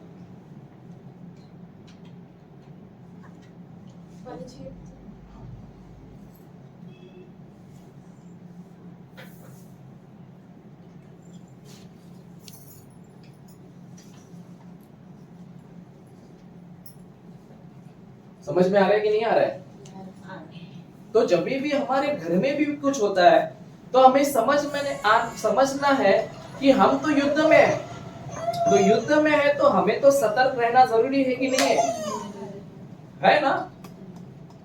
तो सबसे पहले ये दिमाग में डालो कि हम 24 घंटा युद्ध में है, और हमारे खिलाफ हमको नष्ट करने जो आने देखता है वो सीधे नहीं आता है, वो कोई ना कोई चाल चल के हमारे पास आने वाला है। या तो वो गुस्सा दिला सकता है, या तो किसी के प्रति नफरत डाल सकता है, या किसी के प्रति कुछ ना कुछ कड़वाहट डाल के चला जा सकता है, ताकि क्या हो? आपका ध्यान भटक जाए और आप भूल जाए कि आप सैनिक हैं। समझ में आ रहा है कि नहीं आ रहा है? पढ़िए, वापस पढ़िए। अर्थ प्रभु और उसके सामर्थ्य की शक्ति में बलवान बनो। परमेश्वर के संपूर्ण शस्त्र धारण करो। परमेश्वर के संपूर्ण अस्त्र शस्त्र धारण करो, जिससे तुम शैतान की युक्तियों का दृढ़ता पूर्वक सामना कर सको। आगे। हमारा संघर्ष तो मांस और प्रभु से नहीं। इसमें और अलग हो गया। वो ट्रांसलेट अलग है। मतलब कितने ट्रांसलेट है हिंदी में? ये 12 यहाँ से है। हाँ, पढ़िए। क्योंकि हमारा किसका? हमारा नहीं, आप लोग को नहीं है ना, सिर्फ ब्रदर लोगों के लिए, जो अगवा होते हैं उनके लिए लिखा है। हमारा मतलब किसका? सबका। तो आप सभी लोग युद्ध में हैं कि खाली बाइबल पढ़ना ब्रदर का काम होता है? सबका काम होता है बाइबल पढ़ना, वचन पढ़ना, कि खाली ब्रदर का काम होता है? कि सभी लोग युद्ध में हैं या नहीं है? और हम कौन से सैनिक हैं? बंदूक लेके खड़े हैं कि बंदूक घर पे रख के आए हैं और खड़े हैं? क्या मालूम। वचन वही हाँ, तो अभी तो बहुत से लोग हैं ना, तो सभी लोग वचन लेके खड़े हैं कि ऐसे ही सैनिक खड़े हैं? बिना वचन के खड़े हैं, बिना वचन के खड़े, बॉर्डर पे जाके खड़े हो गए और पता नहीं आगे से कौन क्या मारने वाला है। हाँ, पढ़ो सिस्टर वापस। क्योंकि हमारा यह मल युद्ध लहू और मांस से नहीं, परंतु प्रधानों से लहू और मांस से नहीं, मांस से नहीं है, तो किससे है? लहू और मांस का मतलब क्या होता है? मनुष्य ना, मनुष्यों से नहीं है, परंतु प्रधानों से और अधिकारियों से और इस संसार के अंधकार के हाकिमों से और उस दुष्टता की आत्मिक सेनाओं से है जो आकाश में है। मतलब हमारी लड़ाई जो चलती है, जो हम सैनिक है, हमारी लड़ाई किसी मनुष्यों के साथ है या दुष्ट आत्माओं के साथ है? हमारी लड़ाई जो है वो मनुष्यों के साथ है कि शैतान के साथ है? और मल्लयुद्ध है कि लड़ाई है? मल्लयुद्ध का मतलब क्या होता है? मल्लयुद्ध का मतलब क्या होता है? मलयुद्ध का मतलब जो हकीकत देखते हैं तो उसी को हम मानते कि हमारा नहीं। मल्लयुद्ध, अच्छा सुनिए, युद्ध तो प्रभु ने जीता है कि नहीं जीता है? जीता तो है। ये कौन सा युद्ध है? हाँ, दुरात्मा के साथ। सुनिए, ये युद्ध ये है कि आपको जो प्रभु ने दिया है वो कोई तो आपको वो छीनने या आपसे वो आपको उस जगह से हटाने के लिए कोशिश कर रहा है, लेकिन आपको वो युद्ध खेलना पड़ रहा है ताकि मैं उस जो हटाने वाला है उससे लड़ने के लिए नहीं खेलना है, बल्कि मुझे ये युद्ध इसलिए खेलना है कि जो मुझे दिया गया है प्रभु ने जीत कर, उसको पकड़ के मैं कितना भी कुछ हो जाए उसको मैं छोड़ूंगी नहीं। ये हमारा युद्ध है। हमारा युद्ध शैतान को हराने के लिए नहीं है, बल्कि मल्ल युद्ध मतलब क्या होता है कि कोई छीनने को आता है तो हम लोग उसको छीनने नहीं देते, उसको कुछ तो बोलते हैं आपके इसमें, वो होता भी है कि कोई तो छीनने आ रहा है लेकिन मैं देने वाला नहीं हूं, कुछ भी करके उसको छीनने नहीं देना है। वो युद्ध हमारा है। समझ में आ रहा है कि जीतने के लिए है कि जो छीनने आ रहा है उससे बचने के लिए है? दृढ़ रहना। समझ में आ रहा है कि नहीं? तो हमारा जो मल्ल युद्ध है वो अभी मनुष्यों के साथ है कि शैतान और दुष्ट आत्माओं के साथ है? शैतान और दुष्ट आत्माओं के साथ। मतलब आपको जो 5 साल 6 साल पहले किसी ने दुखाया है या किसी ने कुछ बोला है, तो उसने मनुष्यों ने बोला था या दुष्ट आत्मा ने आपके ऊपर बॉम्ब डाल दिया था? हाँ? लेकिन आप इतने सालों से किसको पकड़ के बैठे? किसको पकड़ के बैठे? जब हमारे घर में अगर कोई हमें कुछ बोल देता है तो हम किसको गुस्सा करते? उस मनुष्य को, कि हम ये जानते हैं कि हमारा युद्ध तो ये आदमी से है ही नहीं, बल्कि इसके द्वारा जो मुझे दुष्ट शक्ति पकड़ सताने के लिए आई है, मेरा ध्यान भटकाने के लिए आई है, उसके साथ मेरा युद्ध है। समझ में आ रहा है कि नहीं आ रहा है? तो हम क्षमा, हमको किसी के खिलाफ गुस्सा क्यों आता है पता है? क्योंकि हमें ये नहीं मालूम है कि हमारा झगड़ा उसके साथ नहीं है, बल्कि हमारा झगड़ा तो वो दुष्ट आत्माओं के साथ है ना। लेकिन हम किसके साथ लड़ने जाते हैं? मनुष्यों के साथ, मांस और लहू के साथ। तो आप खुद सोचिए, जिसके खिलाफ आपके अंदर नफरत है वो व्यक्ति बुरा नहीं है, लेकिन उसका शैतान ने इस्तेमाल किया ताकि आपको कैसे फंसाया जाए।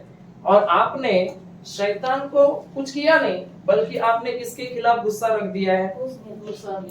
उस आदमी के। लेकिन वो आदमी की गलती है क्या?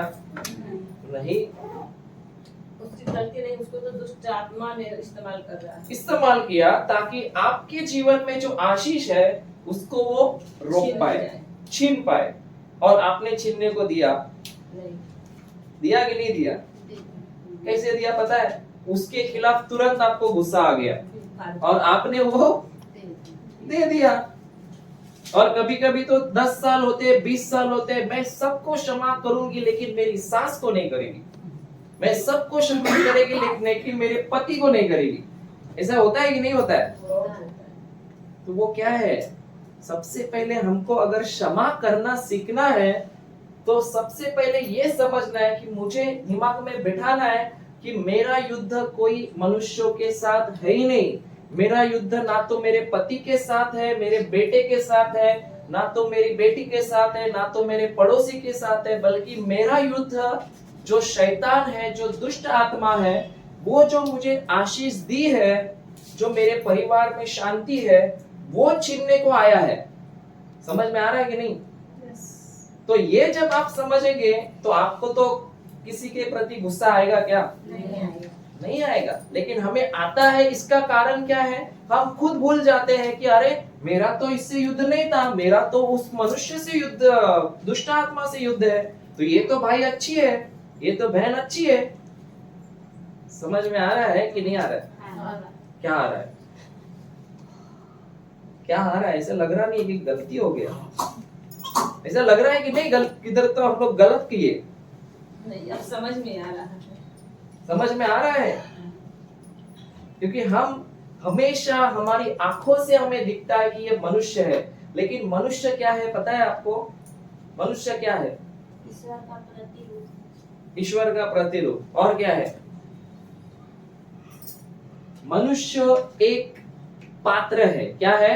एक पात्र। हाँ, ये मनुष्य जो है, ये एक तो इसका शरीर प्रभु को इस्तेमाल करने दे सकता है, नहीं तो इसका शरीर दुष्ट आत्मा को दे सकता है। समझ में आ रहा है? वो 2-2 मिनट में बदल भी सकता है। ये तो या तो दुष्ट आत्मा को दे या तो ईश्वर को दे।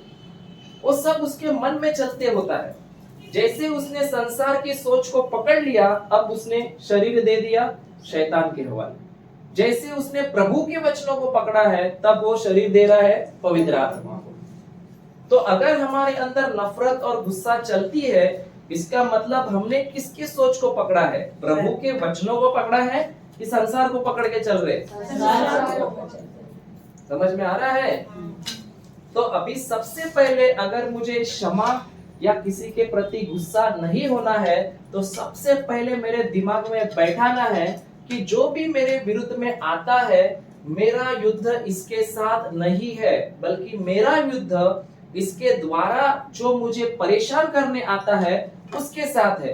तो अगर मेरा युद्ध दुष्ट आत्माओं के साथ है, शैतान के साथ है, तो अब मैं मनुष्य से नफरत करूंगा या दुष्ट आत्माओं से नफरत करूंगा? आसान है कि नहीं है? हाँ। लेकिन अगर मैं सोचती हूँ कि दुष्ट आत्मा मुझे पता ही नहीं है, मुझे ज्ञान ही नहीं है, तो मैं किसके साथ नफरत करूंगी? मनुष्यों को देखूंगी, कर ये करता है गलत। समझ में आ रहा है कि नहीं आ रहा है? तो अभी आप खुद सोचो, आपके अंदर अगर गुस्सा है, किसी के प्रति नफरत है, इतने सालों से भरा है, तो आपको क्या लगता है वही व्यक्ति या वही औरत या वही कोई भी हो, वही जो है वो उसने मुझे परेशान किया है कि उसके द्वारा मुझे मेरे जीवन में शैतान ने आशीष चोरने की कोशिश की है? उसके द्वारा किया है ना, तो उसकी कुछ गलती है क्या? नहीं। तो अगर मुझे ये चोर आया था चुराने के लिए और मैंने तो उसको चोरी करने दिया कि नहीं दिया? दिया। और वो तो आया कि ताकि तुम जो सैनिक हो, तुम्हारा ध्यान क्या किया जाए? भटकाया जाए। समझ में आ रहा है? और आपका भी ध्यान भटक गया कि नहीं गया? गया कि नहीं गया? भटक जाता है। और हम फिर किसके बारे में सोच रहे रात दिन? अरे उसने ऐसे किया, मेरे पति ने ऐसे किया, मेरे बीबी ने ऐसे किया, मेरी फ्यूज सास उड़ ने जाती। ऐसे किया। हाँ? फ्यूज उड़ जाती फ्यूज उड़ जाते। मेरे पत्नी ने ऐसे किया, मेरे बेटे ने ऐसे किया, मेरे भाई ऐसा ऐसा करता है, मेरी बहन ऐसी ऐसी करती है। अरे लेकिन वो तुम्हारी भाई या बहन करता है कि उसको कोई तो करा रहा है। उसको करा रहा है। तो जब आप उसको प्रेम दोगे तो आप फंसोगे क्या? नहीं। वो भी फंसेगा क्या? नहीं। नहीं। तो अगर प्रेम से चलोगे, समझ के कि मेरा इसके खिलाफ तो कोई नहीं है, क्योंकि इसने इसका तो सिर्फ शरीर इस्तेमाल किया ताकि मुझे जो आशीष प्रभु ने दी है उसे वो चोरी कर पाए। तो अभी आगे से कोई आएगा और बोलेगा, क्या रे तुम्हारा कपड़ा देखो मेरे घर में आके सब पड़ रहा है, तुम्हारा कचरा मेरे घर में आ रहा है, चिल्लाया तो क्या बोलोगे? क्या करना है फिर? कोई तुम्हारे विरुद्ध में आता है तो अभी क्या करोगे? क्षमा करना। क्षमा करना है उसको, बल्कि प्रेम देना है। क्योंकि जब आप किसी को गुस्से के बदले प्रेम देते हो तो आप खुद को तो मुक्त करते हो, खुद को तो नहीं फंसाते, बल्कि जो आपके विरुद्ध में आया है उसको भी आप मुक्त कर देते हैं, और उसी के साथ उसके परिवार को भी मुक्त करते हैं, और खुद के परिवार को भी, बच्चों को भी क्या कर देते हैं? मुक्त कर देते हैं। तो अगर मुझे क्षमा करना है, सबसे पहले मुझे समझना है कि मेरे अंदर जो गुस्सा क्यों आता है। जब मुझे ज्ञान नहीं होता कि मेरा युद्ध इस मनुष्यों से नहीं है, बल्कि मेरा युद्ध दुष्ट आत्माओं से और शैतान से है। समझ में आ रहा है? तो लिखिए,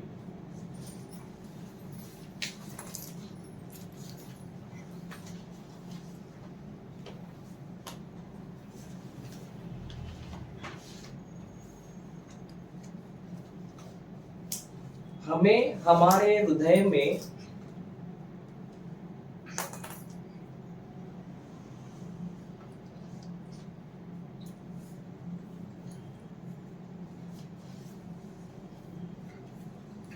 बिठाना है, हमें हमारे हृदय में बिठाना है कि मैं एक सैनिक हूं,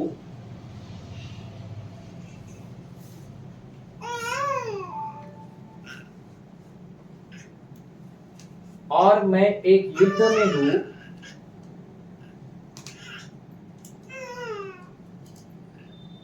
मैं एक सैनिक हूं और मैं एक युद्ध में हूं,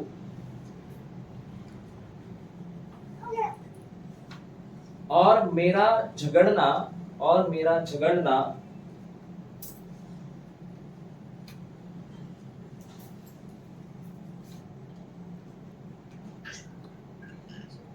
किसी मनुष्यों से नहीं है,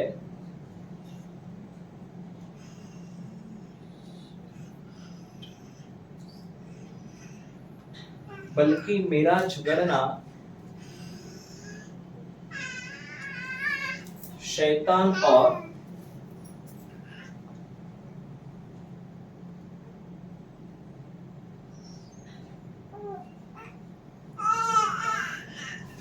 दुष्ट आत्माओं से है।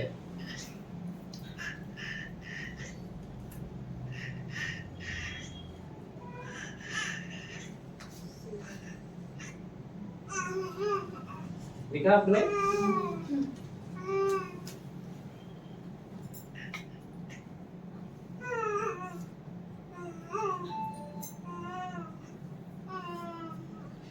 मेरा झगड़ना दुष्ट आत्माओं से है।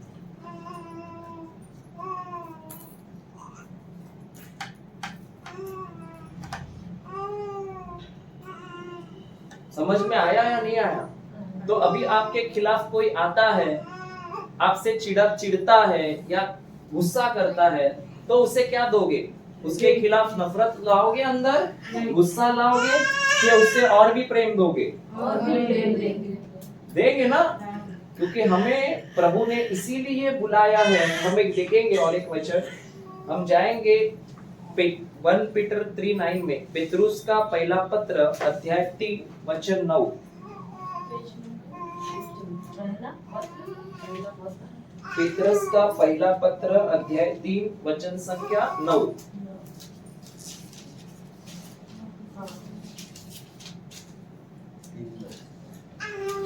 आप बुराई के बदले 363 पेज नंबर। आप बुराई के बदले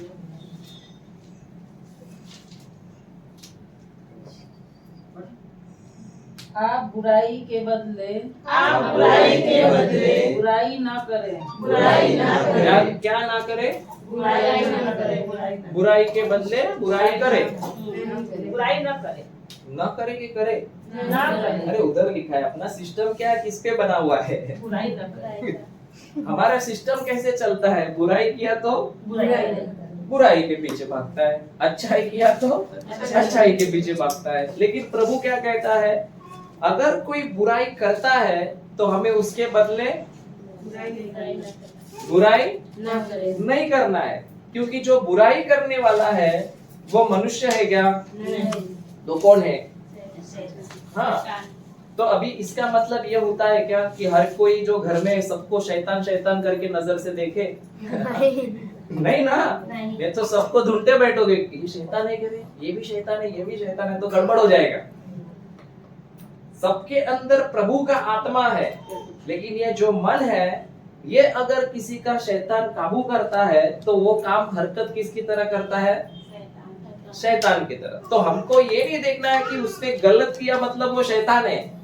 हमको वो नजर से देखना है कि ये आदमी के अंदर भले इसने शैतान की तरह काम किया है, लेकिन फिर भी इसके अंदर प्रभु का आत्मा है, और हम उस प्रभु को क्या करना है? अभी प्रेम करना है।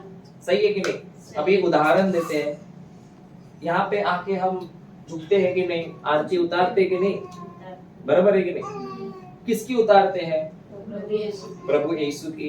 अब जिस व्यक्ति ने आपके खिलाफ कुछ किया है उसके अंदर कौन है? प्रभु है कि नहीं है? भले उसके मन में कुछ और है, शैतान की हरकत, लेकिन हृदय में कौन है? प्रभु यीशु। तो हम भी जाके उसको प्रभु को देखकर उसकी आरती उतार सकते कि नहीं? अगर वो खिलाफ आता है तो उतार सकते हैं। आसान है? कठिन है। लेकिन प्रभु फिर भी हमें कहता है कि हमें बुराई के बदले बुराई नहीं करना। आगे और गाली के बदले दो गाली दे दो। एक गाली दी तो दो गाली दे दो, ऐसा लिखा है ना? और गाली के बदले गाली नहीं बल्कि आशीर्वाद दे। आशीर्वाद दे। आप यही करने बुलाए गए हैं। इसका मतलब क्या है?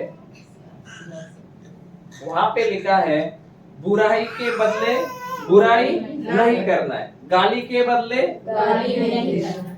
और आप बुलाए किस लिए है? आशीष देने के लिए। किसको आशीष देने के लिए? जो बुरा कर रहा है, जो बुरा करेगा, और जो क्या देगा? गाली देगा। इसका मतलब जब प्रभु में आएंगे तो बुराई करने वाले और गाली देने वाले मिलने वाले हैं कि नहीं मिलने वाले? मिलने वाले। क्योंकि प्रभु कहता है तुमको आशीष किसको देना है? जो बुराई करेगा उसी को, और जो गाली देगा। अगर बुराई करने वाला ही नहीं है, गाली देने वाला ही नहीं है, तो आशीष किसको दोगे? किसको दोगे? तो अभी बुराई करने वाले तो आएंगे या नहीं आएंगे? क्योंकि वहां पे लिखा है ना, बुराई करने वाले आएंगे तो, लेकिन उसको बुराई नहीं देना है। गाली देने वाले भी मिलेंगे, लेकिन उनको गाली नहीं देना है, बल्कि उसे क्या देना है? आशीर्वाद देना है। तो आशीर्वाद कैसे हम देते हैं? कैसे दे सकते हैं हम बुराई के बदले को आशीर्वाद?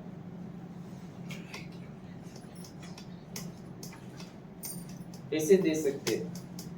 अगर समझे, ये बहन है ना, ये बहन ने अगर मुझे बोला कि भाई गणेश भाई, वो जो हमारे बाजू में बहन है ना, ये रहती है बाजू में, उधर ना, ये हमारे बाजू में बहन रहती है, उसने बोला कि गणेश भाई बहुत बुरा आदमी है।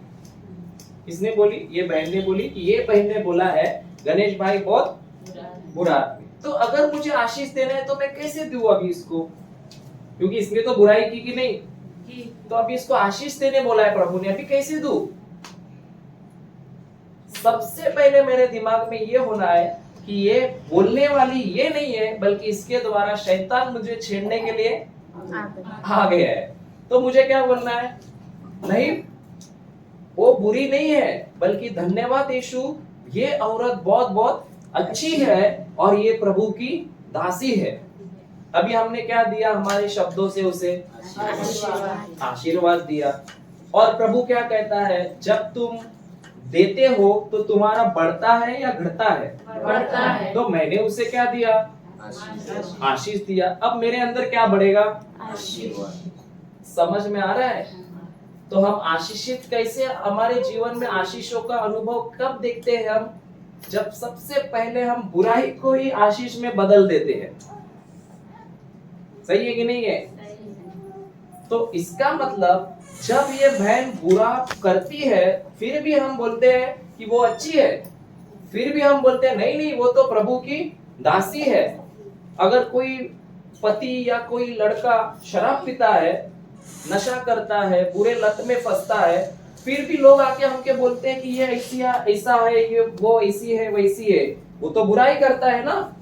लेकिन फिर भी हम बोलते हैं कि नहीं ये बहुत अच्छा है, प्रभु का आत्मा उस पर है, प्रभु ने उसे चुना है। अब हमने उसे क्या दिया हमारे शब्दों के द्वारा? आशीर्वाद। तो हमें क्या मिलेगा? आशीर्वाद ही मिलेगा। और प्रभु अगर हम बुराई करते हैं, अगर वो बुराई करता है और हम भी बुराई करते हैं, तो दोनों भी एक ही गैंग के हो गए कि नहीं? एक ही टीम के हैं फिर। तो इधर बैठ के क्या होने वाला है? कुछ नहीं होने वाला है। तो अभी तो टीम बदलना पड़ेगा कि नहीं बदलना पड़ेगा? हाँ, तो कौन से टीम में थे तुम लोग? बुराई के। अभी आशीष के आना पड़ेगा कि नहीं? वापस पढ़िए वो।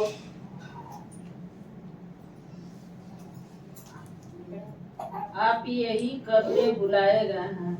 आप यही करने बुलाए गए हैं। तो हमको, हमारा काम क्या है? काहे के लिए बुलाया हमको? जो हमारे खिलाफ आए उसको हम क्या कह रहे? आशीर्वाद दें। लेकिन हम काहे के लिए आते हैं? प्रभु दे दो, प्रभु दे दो। लेकिन प्रभु कहता है तुम्हें आशीष, तुम्हें इसीलिए बुलाया गया है, कोई भी तुम्हारे खिलाफ आता है तो सिर्फ तुम्हें पकड़ के उसको आशीष देना है। आपको एक उदाहरण देता हूं। ये जो है ना, ये क्या है? ये पकड़ लो कि आशीष है। और कब आपके ऊपर बुराई आती है पता है? जब ये आशीष यहाँ पे आके रुकी है। समझ में आ रहा है? तभी कोई तो आता है आपको परेशान करने। अब जब आपकी बुराई को कोई कर रहा है तो आपको समझ जाना है ऊपर कुछ तो आ रहा है मेरे लिए, तोहफा। समझ में आ रहा है? और इसको अगर आपको नीचे आपके अंदर लेना है तो इसका एक ही रास्ता है कि जो आया है खिलाफ उसको क्या करना है? आशीष देनी है, उसको प्रेम देना है। जैसे आपने प्रेम दिया, आशीष दी, ये आ गया आपके जीवन में। लेकिन जैसे आपने बुराई की, चला गया। तो आज तक कितने गलाए? वैसे कितने गलाए? गलाए कि नहीं गलाया? समझ में आ रहा है ना?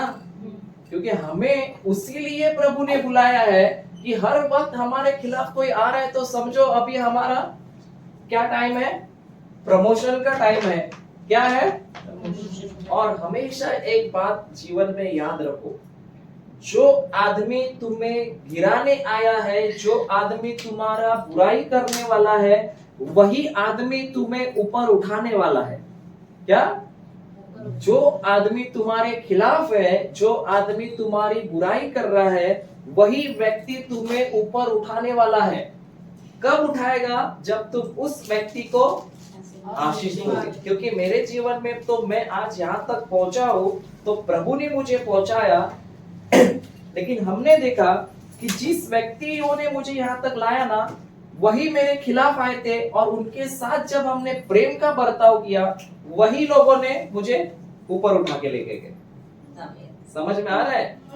तो हमको ध्यान रखना है कि मुझे अगर किसी को क्षमा करना है तो सबसे पहले ये दिमाग में डालना है कि मेरा तो युद्ध उनके साथ है ही नहीं, मेरा किसके साथ है? पूरी आत्माओं के साथ। तो उसके साथ नहीं है, तो प्रभु ने बोला उसको प्रेम दो, उसको आशीष दो, और उसी के लिए प्रभु ने हमको वापस पढ़िए सिस्टर। आप यही करने बुलाए गए। नहीं, आप पूरा पढ़िए। बुराई के बदले बुराई के बदले बुराई न करें। बुराई ना करें। अच्छा सुनिए सुनिए सुनिए, अगर आपके जीवन में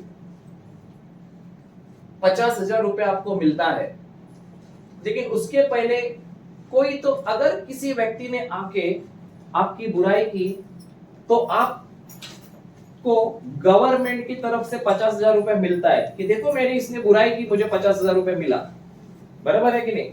तो आप क्या बोलोगे? बुराई होने के लिए आप आदमी ढूंढोगे या नहीं ढूंढोगे, ताकि कोई तो आके बुराई करे कि मुझे गवर्नमेंट की तरफ से 50,000 मिलेगा, सही है कि नहीं है?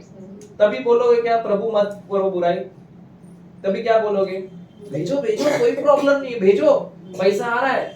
तो उसी तरह प्रभु कहता है, जब कोई बुराई बुराई बुराई आती है, गलत होता है, इसका मतलब तुमको अभी आनंद मनाना है कि अब मेरा प्रमोशन नजदीक है, और उसी आनंद को लेके अब मुझे दूसरों को क्या देना है? आशीष देना है, प्रेम देना है। और उसी लिए प्रभु ने हमको क्या किया है? बुलाया है। यहाँ पे थोड़ी दाल चावल खाने के लिए धरती पे बुलाया हमको, उसके लिए बुलाया क्या? नहीं। तो हमको क्यों बुलाया है? कि हमें जो प्रभु ने आशीष दी है, अभी वही आशीष को लेके जो हमारे खिलाफ आता है, उसी को हमको थोड़ा थोड़ा थोड़ा थोड़ा बांट देना है। समझ में आ रहा है कि नहीं आ रहा है? तो अभी कोई हमारे खिलाफ आता है तो उसके प्रति गुस्सा करना है, नफरत करना है, कि आनंद से उसको आशीष और प्रेम देना है? तो जब गुस्सा ही नहीं तो क्षमा कहाँ से आएगी? क्षमा कब करते हैं लोग? जब गुस्सा रहता है, नफरत रहती। लेकिन अगर नफरत ही नहीं आती तो क्षमा कैसे होगी? होगी क्या? तो प्रभु यीशु भी जब भी उन लोग को मारा गया, तभी उनके दिमाग में एक ही था कि मुझे जो ये लोग कर रहे, ये लोग नहीं कर रहे, लेकिन इनके द्वारा कोई ना कोई कर रहा है। इसीलिए उसने लोगों को किसकी नजर से देखा? प्रेम की नजर से देखा कि ये लोग नहीं है, बल्कि इसके पीछे कोई दूसरा है। इसीलिए वो बोले इनको क्षमा करो, इन्होंने कुछ नहीं किया। समझ में आ रहा है? तो अभी भी हमको जब कोई आता है तो आनंद मनाना है कि दुख मनाना है? क्यों आनंद मनाना है पता है? तभी समझना है कि अभी मेरे ऊपर कोई तो मेरा प्रमोशन आके ठहर गया है। मेरे को ये अगर तकलीफ आई है, बुराई आई है, गालियां आई है, तो इसका मतलब कोई तो प्रमोशन आके मेरे ऊपर रुक गया है। और जैसे ही हम वही बुराई को आशीष देते हैं या प्रेम में बदल देते हैं, तो वो जो प्रमोशन है अब हमारा हुआ कि नहीं? हो गया। तो कितना प्रमोशन गलवाया अभी तक? कितना गलवाया? स्टार्ट करेंगे सब लोग। आज से स्टार्ट करेंगे, चलेगा, कोई बात नहीं। लेकिन बुराई और गालियां तो आने वाली है कि नहीं? जब आएगी तभी तो तुम पाओगे ना प्रमोशन। नहीं, हाँ तभी तो पानी। जब गाली बुराई गाली बुराई करेंगे तभी आएगा। करेंगे नहीं आएगा। करेंगे नहीं आएगा गाली। तो मतलब गाली देना नहीं है। हाँ ब्रदर, दूसरा देगा तभी ना। कोई खिलाफ आता है ना, तो उसको हमें आशीष आशीर्वाद देना है, तभी हमारा प्रमोशन है। हमें आनंद मनाना है कि ये खिलाफ है तो ये व्यक्ति नहीं है, कोई तो शैतान है कि उसके द्वारा हमें परेशान करने आया है। लेकिन उसको शैतान की नजर से नहीं देखना है। नहीं तो बोलेगे तू शैतान शैतान शैतान, तो वो और मारेगा पकड़ के। समझ में आ रहा है? और ये हमेशा याद रखो कि जो हमारे खिलाफ आता है, जो हमें तकलीफ देता है, वही हमको ऊपर उठाने वाला है। कब उठाएगा? जब तुम उसको प्रेम दोगे और तुम उसको आशीष दोगे। और मुंह को सबसे ज्यादा गड़बड़ किधर होता है? ये खोलता है। तो अब अंदर क्या रखना है? चमचा और गोटी। गोटी। खेलते थे क्या तुम्हारे इसमें? चमचा गोटी को क्या बोलते? चम्मच गोटी को क्या बोलते? वो जो चम्मच लगाते हैं उसमें गोटी डालते हैं फिर चलते हैं ना। वो नींबू रखते हैं। नींबू उतना बड़ा तो गिरेगा ही नहीं वो तो। वो गोटी लगता है ना, कांच का आता है, उसको लगते हैं और फिर चलते हैं फिर जो उधर तक जाने तक गिरना नहीं चाहिए। वैसे कोई भी विरुद्ध में आया ना तो ध्यान रखता है मेरे अंदर चमचा और गोटी है। मुंह खोला तो चमचा गिर गया, गोटी गिर गई। गोटी जैसे तुम गिर गए, चमचा गोटी तुम भी गिर गए। तो अभी से मुंह में क्या रखना है? सच में का नहीं है, देखना है कि मैं मुंह बंद रखने वाली हूँ, थोड़ा भी मुझे खोलना नहीं। जिसको जो करना है करने दो। बोलना है प्रभु धन्यवाद, सभी लोग अच्छे हैं, प्रभु धन्यवाद, सब वो प्रभु में बढ़ रहे हैं। और जो खिलाफ आता है बोलना है प्रभु धन्यवाद, इस आदमी को तूने मुझे दिया, क्योंकि यही मुझे ऊपर उठाने वाला है। समझ में आ रहा है? तो एक लाइन लिखिए, जो व्यक्ति, फिर हम बंद करेंगे, 1 बज गया है। 1:15। जो व्यक्ति मेरी बुराई करता है, मेरे खिलाफ आता है,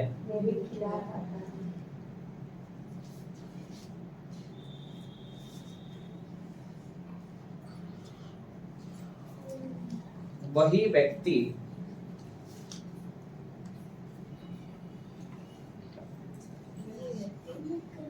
जब हम उसे अपने शब्दों द्वारा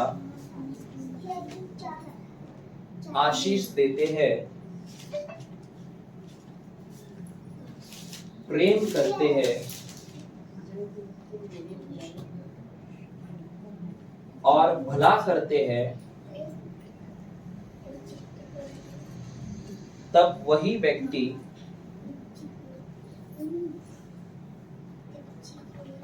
हमें ऊपर उठाता है।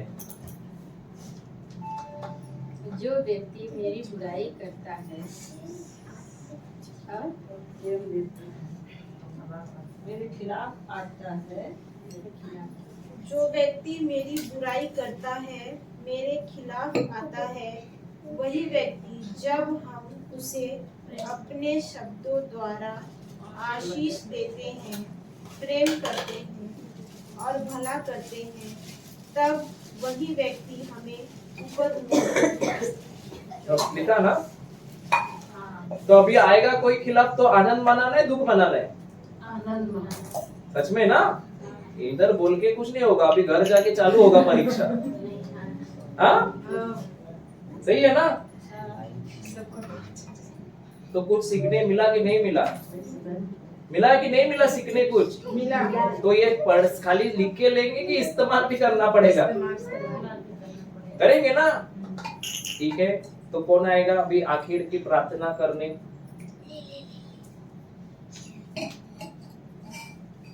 आ जाओ जॉनी, आ जाओ, लास्ट प्रेयर करो।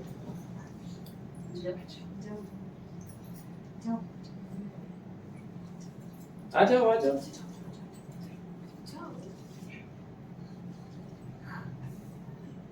कौन आ रहा है? आ जाओ।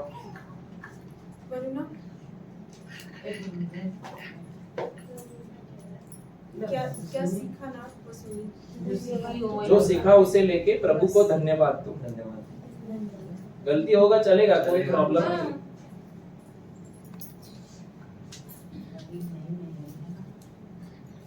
आप सब सीख रहे हैं।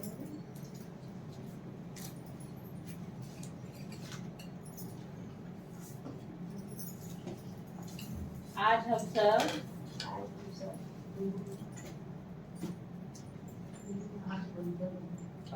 आज हम सब इस ब्रदर के द्वारा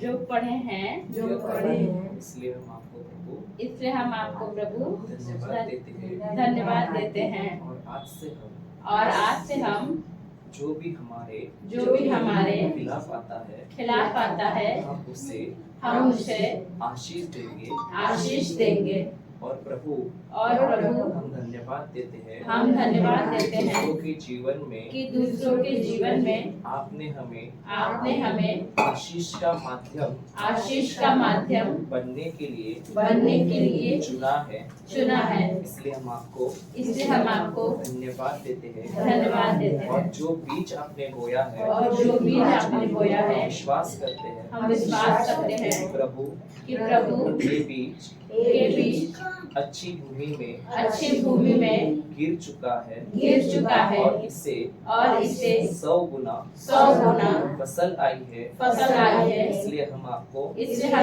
धन्यवाद देते हैं